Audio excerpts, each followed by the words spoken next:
Hey guys, the former head of state of the Federal Republic of Nigeria, General Yakubu Gowon, launched his autobiography yesterday, being the 19th of May 2026. That autobiography is titled My Life of Duty and Allegiance, and that autobiography is spanning over 800 pages. It gave account of his personal and historical leadership during, most especially, his decision making during the Nigerian Civil War that had happened between 1967 and 1970. Prominent personalities attended that event. Notable among them is the former president of the Federal Republic of Nigeria, President Dr. Goodluck Jonathan, the current Vice President, Dr. Kashim Shettima. We have our very own Reverend Bishop Matthew Kuka and many other prominent personalities. So, to me, I can't wait to read this book, to have a copy, to grab a copy of this book, go through it, especially many people have been kind of waiting for the former head of state to kind of give his own detailed account and experiences about what happened during his leadership, owing to the misconception that have surrounded his silence over time, for him not coming out to kind of give detailed perspective about everything that transpired during his administration and most especially the Nigerian Civil War. Thank you so much for watching, and I do hope you also, as a patriotic Nigerian, you will also grab a copy of this book to also go through it to get the first-hand insight of everything that happened during his administration. Thank you so much, and God bless you. As I said, publishing my autobiography in the 60th year of my becoming head of state is mere coincidence. I had no timetable in mind.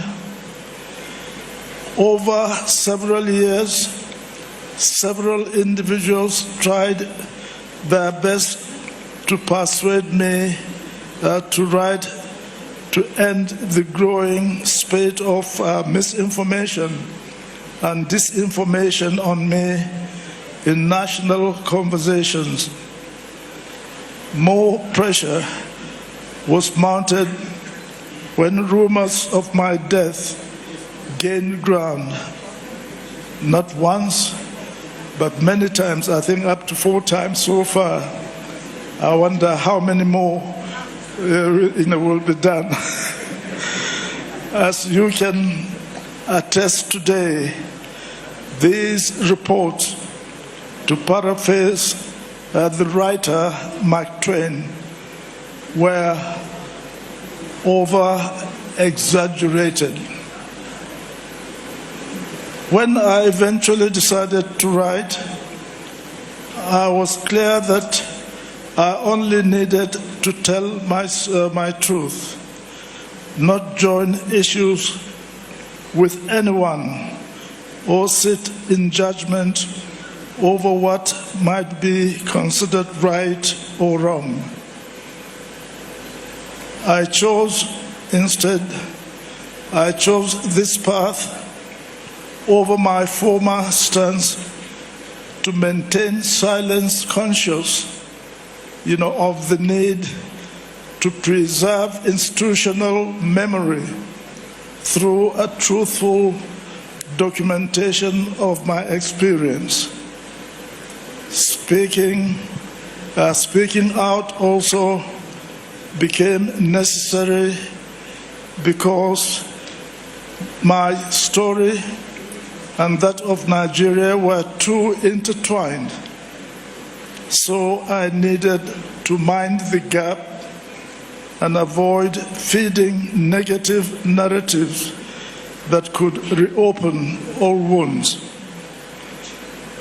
My life of duty and allegiance is the result of strong collaborative efforts based on my lifelong recollections, the dedication of my research team that comprised my former press secretary, Elder Moses Ihonde, and the hard-working, bold-headed young man Dotun Adekombi, as well as the commitment of the publishers, the Havila Group, led by Abel Akogun Landre Adesue. But the book is not celebration of me. Rather, as I wrote, it is my modest attempt at expressing gratitude for the opportunity to serve Nigeria and to dream alongside individuals and groups that shared a boundless faith in our nation's future. Though many of them are no longer with us today, it is important for me to acknowledge their contributions from the depth of my heart. I cannot say it loudly enough that my belief in the long-term survival of Nigeria is total, because my love for the country and its people is beyond question.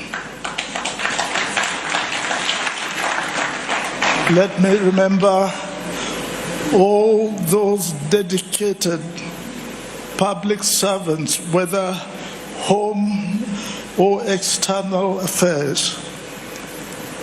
May I recognize and appreciate all those few old officers of all the members of the armed forces and the younger ones who really toil so hard, and we work together in order to preserve the unity of this country. Yes, some of them are now nearly as old as I am. Where is Akil Renade? Where is Ibrahim Haruna? You remembered our in a battle, Onitsha battle, telephone battle?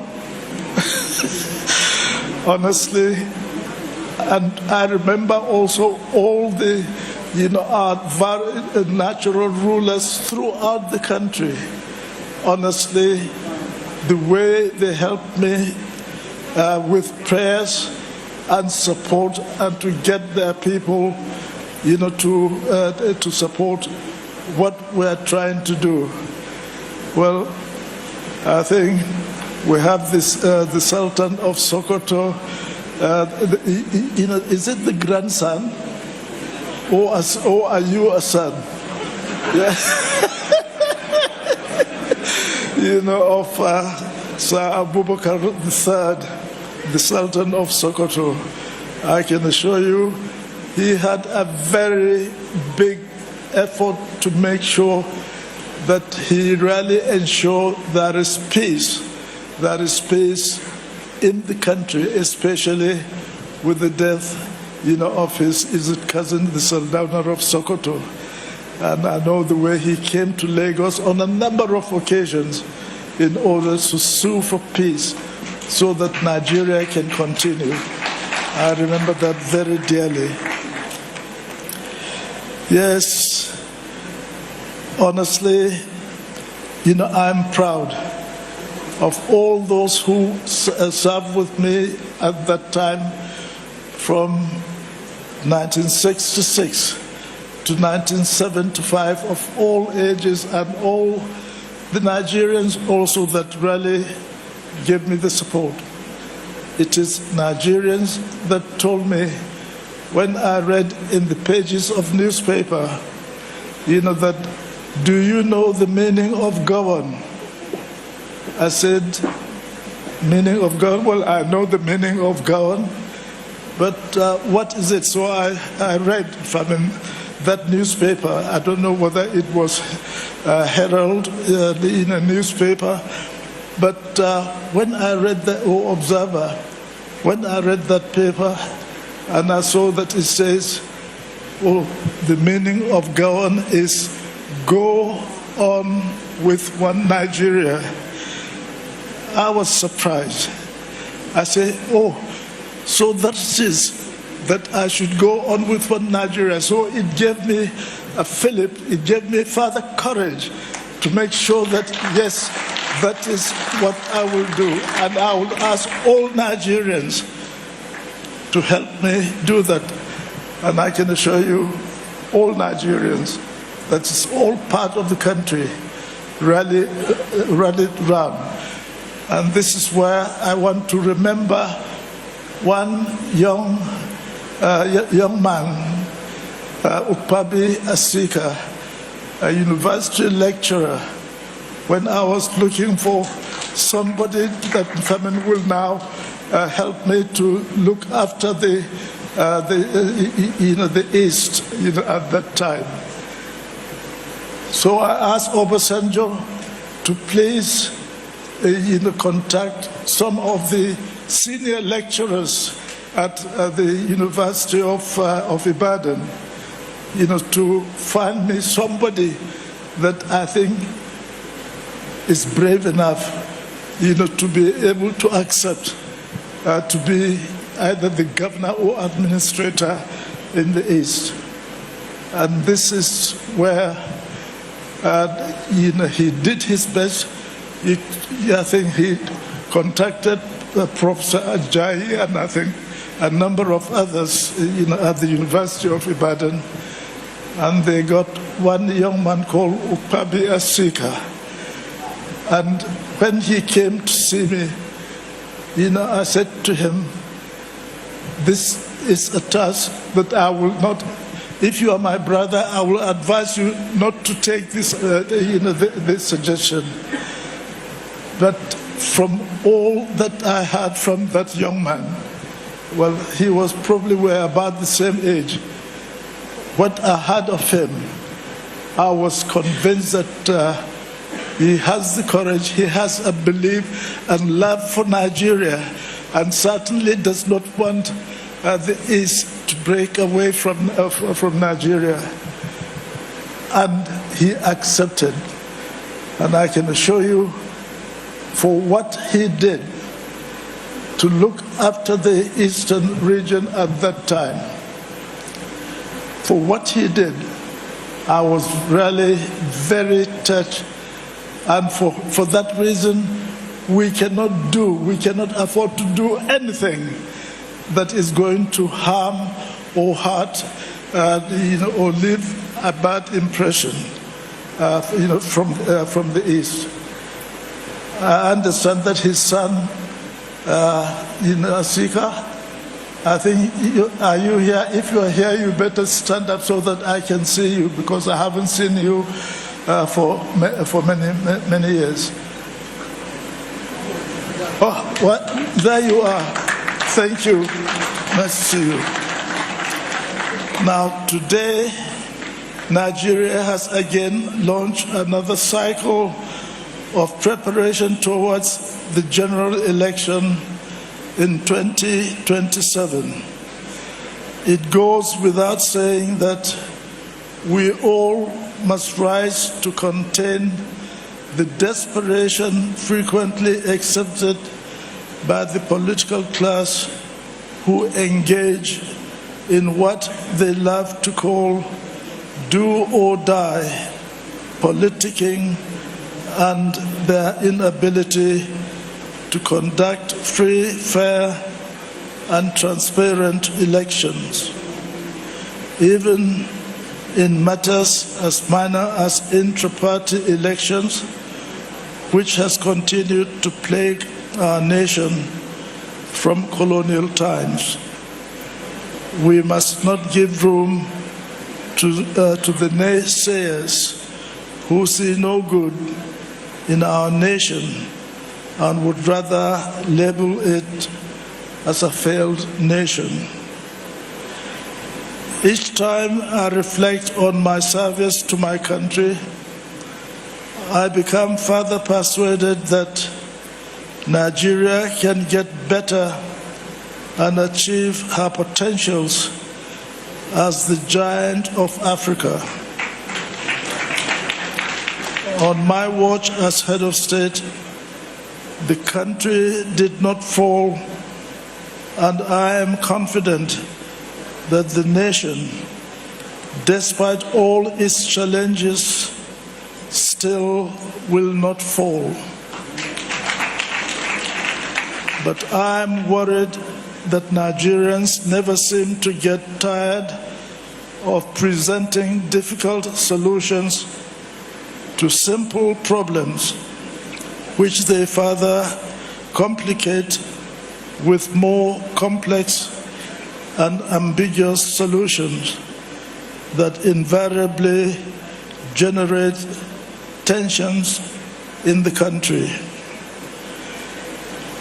My belief is that this book, My Life of Duty and Allegiance, will help to correct misconceptions and fill the gaps in public narratives.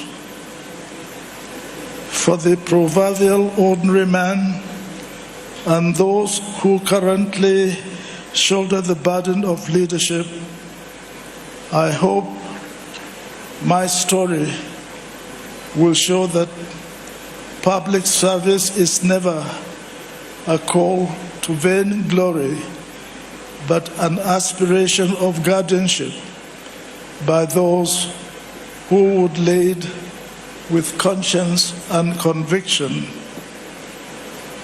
I would like to say thank you to Bishop Kuka for really presenting this book. My goodness, I think he's made it even more, better understood than probably, when I read it, I thought probably it didn't explain enough, but he has done well. Thank you very much, Bishop Kuka, for the review, for beautiful review of the book. Now, what can one say other than to say to each and every one of